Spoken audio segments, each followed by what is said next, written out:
bagong video sa kasalukuyang karamdaman sa sikat na artistang si Chris Aquino. At humiling ito ng panalangin.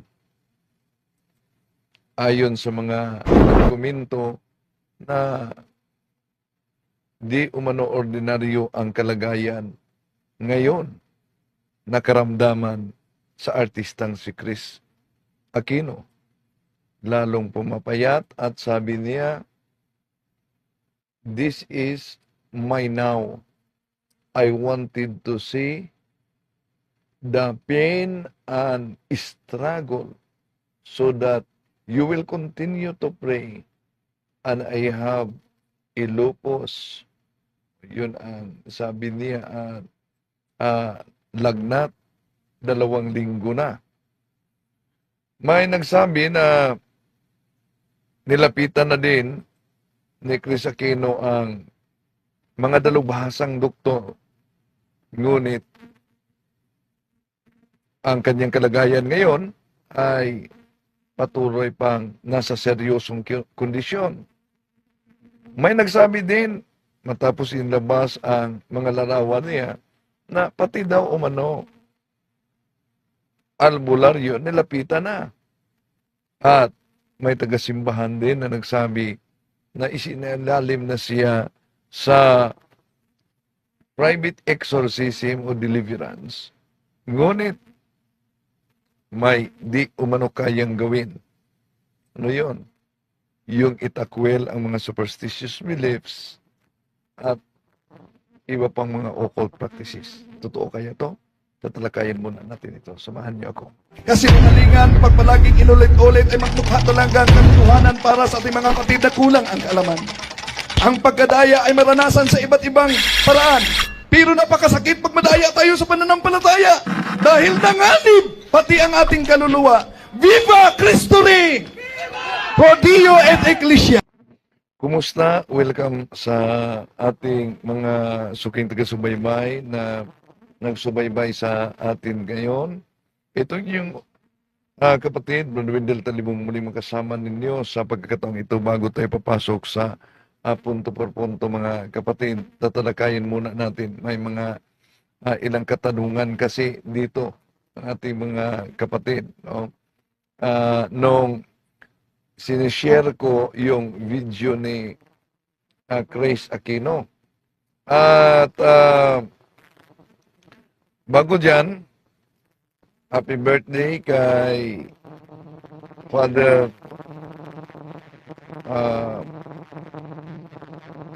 Nui, no? Sa Vicariate ng Mountain Province at sa ating mga kaparian, Father Sandy Comita na nag-celebrate sa kanyang sacerdotal anniversary. Hello kay Sis Dinita Kadyug at sa lahat ng ating mga kapatid na sumusubaybay ngayon. No? Ito ang kalagayan ni Chris Aquino at may mga iba't ibang reaksyon sila kaugnay dito. No? Sabi sa taga-Cagayan na sa FD, Brother Wendell, nakalapit na ba umano si Chris ng exorcist? So, mas maganda na mapayuhan daw siya. Baka course ang kanyang karamdaman. Ayon din kay Mendoza, Dani, itry niya ang exorcist, malapit naman sa Manila. Ayon din sa iba pang mga nagkomento sa kalagayan ni Chris, si Miga Selva, naniniwala din sa mga charms at mga pungsoy. Dapat magpatawag kayo ng parik, hindi ang sulpot. Ayon din kay kapatid na Elias Ardon Jr., nagpa-deliverance na yan, pero ayaw niya sundin yung advice sa kanya na alisin ang pampaswerte, daming pamanhiin. Oh, so, totoo ba na nagpa-deliverance na daw ito? At ayon kay Mary Antio, it's because of lucky charms that she was winning before. Nag-effect na. If I remember it correctly, it was charms and crystals by Joylene. Si Delia Pilari, sabi niya dapat magpa-deliverance at magpa-exercise para ah, para matuloy ang mataboy ang bad spirit. So iba't ibang mga reaksyon dito ang inilabas na mga kapatid natin, no? Hirap sila. Iba yata yung audio natin ngayon. No? Okay. Okay na. Adjust na. Ito ang mga iba't ibang reaksyon ng ating mga kapatid kaugnay sa inilabas na recent video ni Chris Aquino na 2 linggo na daw paulit-ulit ang mataas niyang lagnat dahil sa kanyang karamdaman. At may advice sila na kung maaari, punta sa exorcism, pero kailangan talaga ang halimbawa si Chris na willing siya na ma-assist sa simbahan. Kailangan din na willing siyang dadaan sa process dahil ang deliverance of private exorcism ay hindi lang ito para kang naghuhugas ng dumi sa sasakyan pagkatapos wala na. Tingnan, busisihing mabuti kung ano ba ang mga posibleng pintuan na nabuksan sa kanyang buhay. Halimbawa, wala ba siya mga hatred sa kanyang dating ex-partners noon? Wala ba siyang anger? Tingnan niyang 7 capital sins para ma-assist siya. Hindi lang yan. Kung naalala ninyo, tinatalakay na din natin ang may kaugnayan sa tinatawag na soul ties. Sa ritual ng exorcism, yung soul ties ay kailangan talagang i-break yun. So, breaking of soul ties. At maraming hindi alam yan na napakapiligro pala. Ano pa yung soul ties? Yung pakipagtalik sa iba't ibang relasyon. Magdudulot pala yun ng soul ties at kailangang ma-break at i-renounce yan. So, yun ang makikita nating karamdaman sa bagong video. 38 ang lagnat niya, temperature. 2 linggo na daw ito pa ulit-ulit. Kaya inilabas niya itong bagong video sa kalagayan niya ngayon para humingi ng tulong sa panalangin na ipagpatuloy daw ang panalangin para sa kanya. Sulitin natin, 38.4 ang temperature ni Chris Aquino dito. 2 linggo na daw. At iba't ibang mga lumalabas sa kanyang mukha. Na makita ninyo. Pumapayat talaga siya. Pumapayat. Pero kung may mag-advise niya na sundin talaga yung process sa exorcism, malaking ako mismo naniniwala na matulungan siya. Okay. May katanungan tayo pala dyan sa comment section. Kung kayo ba'y naniniwala na hindi ordinaryo itong karamdaman ni Chris Aquino. Yung ibang mga occult practices na nag-live at may mga video sa social media, sabi nila kinulam daw. Yun talaga ang findings.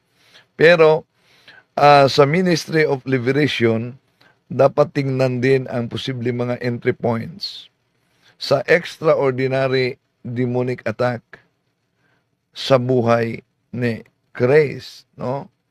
At yung mga soul ties, anger, hatred, mga occult practices, superstitious beliefs, dahil karamihan yung paniniwala kaugnay sa superstitious beliefs, masasabi talaga nating ang demonyo ay ama ng kasinungalingan. Bakit? Juan Kapitulo 8:44, ang demonyo ay ama ng kasinungalingan. Dahil kadalasan sa may mga superstitious beliefs, mga kapatid, sabi ng mga marami ng pari na kaibigan natin, ilan lang umano na mga Katoliko ang mangungumpisal may kaugnayan sa superstitious beliefs. Dahil di nila alam na yung superstitious beliefs ay malaking kasalanan. Meron pa silang argumento na wala namang mawala pag maniwala tayo nito. Pero kung tingnan natin ang teaching, di tayo katulad sa ibang mga sekta na Bible alone kahit walang Biblia, basta Bible alone sila, nangungopya at namimili lang ng Biblia. Ha? So, kung tingnan natin ang Catechism of the Catholic Church, 21:38, mga kapatid, superstition is a total departure of the worship that we superstition is a total departure of the worship that we give to the true God. Tingnan natin muna ang mga nagkukomento ngayon bago tayo papasok sa punto por punto. So, may mga schedule tayo sa Diocese of Talibon ngayong Holy Week. No? Unang pagkakataon kung wala ako dito sa Holy Week. Tumawag kanina ang case officer sa Office of Exorcism ng Diocese of Talibon para sa mga schedules. Okay? Si Reniel Balagot, kapatid Nita Kadyug, dyan sa Mountain Province, si Marisa Makahilos, si Anthony Hipolito, si Romel Bandirado, si kapatid na Erlinda Lapay, naniniwala kasi siya sa pungsoy. Arnel Ligaspi, ipanalangin natin si Chris, kawawa naman, mabait siya. Si Erlinda Lapay, pag lagi nilagnat yan, possible na magtuloy-tuloy siya, huwag naman sana. Si Lodin na Elga, so kaluoy ni Chris basig gibarang siya, Lord. Mga CFD, please tulungan. Si Christy Concepcion Sharot, good evening, Sir Windel. Si Enrico Jr. Kaponihan, Dailan.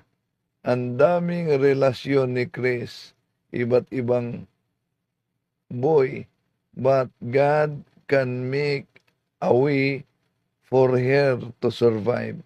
Let's pray for her inner transformation. si Bel Ryan Francis, ang ano na yan? Ang Gabs di Magsabs. He should turn to the Lord. Si Agnes Tistier, keep praying, Chris. God is great. If you really want to live more, He will give. Afi Alyusa, magandang gabi, Wendell. Tidi Pinida. At maraming salamat din pala ni Sis Rose Leopoldo sa palaging pagsuporta sa ministry at sa mga kasama natin. Maraming salamat po, Sis Rose. At maraming salamat din sa ating mga kapatid, sila si Bro Rene. Kahapon wala tayo nag-live dahil nanggaling tayo sa the Archdiocese of Cagayan, no, sa Lenten Recollection. Si Bicolana, si Fi Aliosa, o Agnes Tistier. Acknowledge muna natin bago tayo papasok. Mad Superman, may isang ministro ni Manalo. Kita ko yan. Tatalakayin natin yan. Si Tidi Pineda, si Lia B. Talino, Shadow Kun, si Marilo Tapungot, si Elmer Rihormiso, Juanito Santo Domingo, si Tomasa Belisario, Laura Isyore, Lia B. Tatino po. Tatino pala. Sorry. So, yan. Bro Win, sinong gustong makipag-debate sa akin? Patunayan ko na si Kibuloy. Ano si Kibuloy? Patunayan mo na si Kibuloy. Ano? Sige. Baka papasok ngayon si Father Darwin. Abangan ninyo, ha? Marilo. Tapungot. So, ano ba karugtong patunayan mo sa si Kibuloy ay ano? Kaya panalangin din natin si Chris sa kanyang karamdaman. Pero sa mga kaibigan niyang mga madre, kaibigan niyang mga pare, dapat ma-advise siya na kung nasimula naman ang sinabi ni Bro Elias Ardo na dumaan na umanos private exorcism, ipapatuloy at sundin talaga kung ano man ang advice.